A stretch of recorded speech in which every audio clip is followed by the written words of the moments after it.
안녕하세요, 여러분. 오늘은 아주 오래된 두 가지 이야기를 통해서 신앙과 고난이라는 주제를 한번 깊이 파고들어 보려고 합니다. 이게 놀랍게도 오늘날 우리에게 주는 메시지가 아주 크거든요. 자, 그럼 한번 시작해 볼까요? 오늘 우리가 함께 풀어볼 핵심 질문이 바로 이거예요. 정말 좋은 마음으로 올바른 길을 가고 있는데 왜 하필 나에게 이런 끔찍한 일이 일어나는 걸까? 이런 생각 한 번쯤 해보지 않으셨나요? 이 근본적인 갈등을 두 가지 이야기를 통해 한번 살펴보겠습니다. 오늘 이야기는 대략 이런 순서로 진행될 거예요. 먼저 신자의 해피엔딩이라는 게 과연 뭘까? 그 개념부터 잡아보고요. 그 다음에는 구약과 신약에 나오는 정말 비슷한 두 가지 놀라운 사례를 한번 비교해 볼 겁니다. 그리고 마지막으로 이 모든 게 오늘 우리에게 어떤 의미인지 같이 생각해 보겠습니다.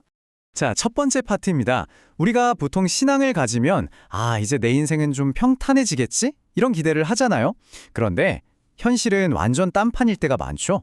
믿음을 가지고 살아가는데도 왜 극심한 고통이 찾아오는 걸까? 이 모순처럼 보이는 문제부터 한번 짚고 넘어가 볼게요. 바로 이 지점이 오늘 이야기의 핵심인데요. 성경이 우리에게 약속하는 건 고난이 아예 없는 그런 비현실적인 삶이 아니라는 거예요. 오히려 그 여정이 아무리 힘들고 비극적이라도 믿는 사람의 이야기 마지막 장은 결국에는 해피엔딩으로 끝날 거라는 그런 약속이라는 거죠. 자, 그럼 이걸 제대로 이해하기 위해서 첫 번째 이야기 속으로 한번 들어가 보죠.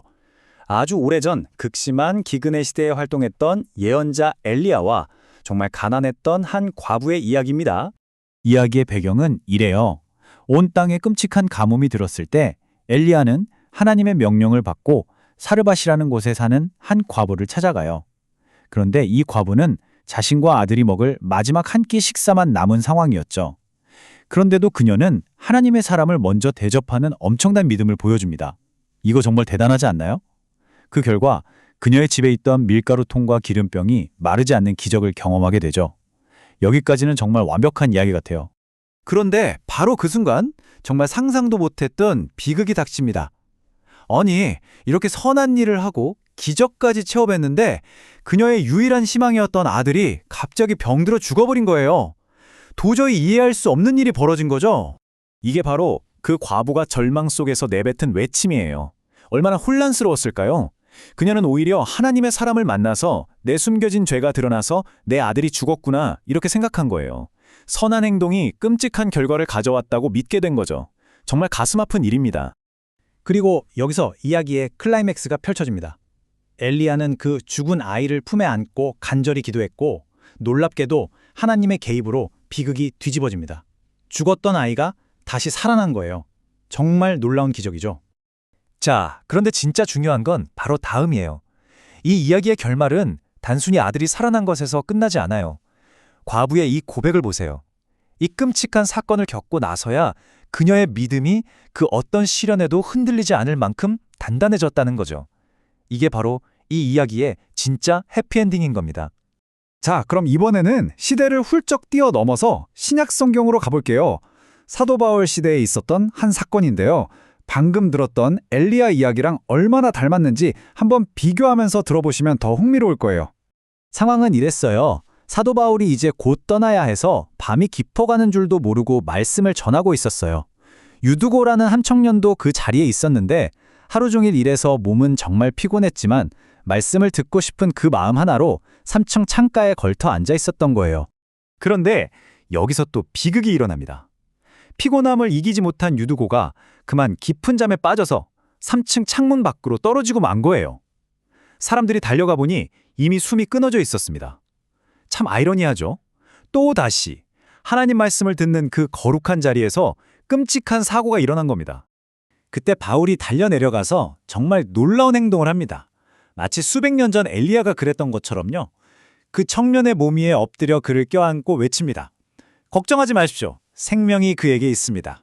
결과는 어땠을까요? 네, 첫 번째 이야기와 아주 비슷했어요. 청년은 다시 살아났고 성경은 그 자리에 있던 모든 사람들이 적지 않게 위로를 받았더라 라고 기록하고 있어요. 단순히 사람이 살아난 걸 넘어서 그 공동체 전체가 큰 위로를 받은 거죠. 이것이 바로 유두고 이야기의 해피엔딩입니다. 자, 그럼 이제 이 두 이야기를 나란히 놓고 한번 살펴볼까요? 구약과 신약, 수백 년의 시간 차이가 있는데도 불구하고 이 두 이야기 속에는 정말 놀라운 공통점이 숨어 있거든요. 보세요. 정말 놀라울 정도로 패턴이 똑같지 않나요? 먼저 믿음의 헌신이 있고요. 그런데 그 뒤에 예상치 못한 비극이 닥칩니다. 하지만 하나님의 기적적인 개입으로 상황이 반전되고 그 최종 결과는 믿음이 더 강해지거나 공동체가 큰 위로를 받는 것으로 끝나요. 시대와 장소는 다르지만 이야기가 흘러가는 방식은 완전히 같아요. 그러니까 이 두 이야기를 통해서 우리가 발견할 수 있는 일종의 영적인 패턴이 있는 거예요. 첫째, 용기 있는 믿음의 행동이 있다. 둘째, 그런데 그 뒤에 이해할 수 없는 비극이 찾아올 수 있다. 셋째, 하지만 그게 끝이 아니고 하나님의 개입이 있다. 그리고 마지막 넷째, 그 결과는 절망이 아니라 더 큰 위로와 소망으로 이어진다는 겁니다. 자, 이제 마지막 파트입니다. 그렇다면 이 오래된 이야기가, 이 패턴이 오늘을 살아가는 우리에게 도대체 어떤 의미가 있을까요? 이걸 우리의 삶과 직접 연결해서 한번 생각해 보겠습니다. 오늘 제가 드리고 싶은 메시지는 바로 이겁니다. 우리가 정말 최선을 다해 올바른 길을 걷고 있는데도 실패하고 고통을 겪을 때가 있잖아요. 모든 게 끝난 것처럼 느껴질 때도 있죠. 하지만 이 두 이야기는 우리에게 분명히 말해줍니다. 그 실패와 고통이 우리 이야기의 끝이 아니라고요. 그건 그냥 한 챕터일 뿐이라는 거죠. 여기서 우리가 말하는 해피엔딩이 뭔지 한 번 더 정리해 볼게요.